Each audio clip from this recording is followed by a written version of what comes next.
40 дена по воскресението Спасителот го остварува она што го вети од почетокот. Се врати при својот Отец за да го испрати при учениците доход на вистината. Од тогаш Христос седи од десната страна на Отецот. Одењето кај Отецот е чин јавен, се случува пред очите на апостолите. Христос се подига во воздухот и облак го подзема носејќи го на небото. Последните пораки што им ги дава се подготовки за Педесетницата. Не оддалечувајте се од Ерусалим, туку чекајте го ветувањето од Отецот за кое сте слушнале од мене.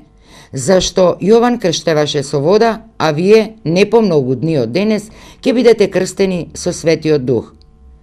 А тие, кога се собраа, го прашаа велејќи: Во ова време ли го востановуваш, Господи, царството Израелово? А тој им одговори: Не е ваше да ги знаете времињата или годините, што Отецот ги задржал за своја власт. Но ќе примите сила, кога врз вас ќе слезе Светиот Дух, и ќе ми бидете сведоци и во цела Јудеја и Самарија и дури до крајот на земјата.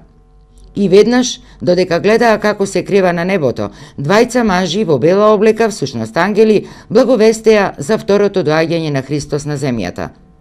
Но наспроти упатството да не умуваат околу времињата на овие настани, кои се во Божја власт, во првите години, па и векови по вознесението, христијаните очекуваа самите да бидат очевидци на земјата на славната Парусија Господова.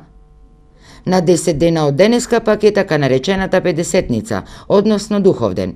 Инаку православните христијани од Великден па се до денеска меѓу себе се отпоздравуваа со најторжествениот поздрав: Христос воскресе, навистина воскресе.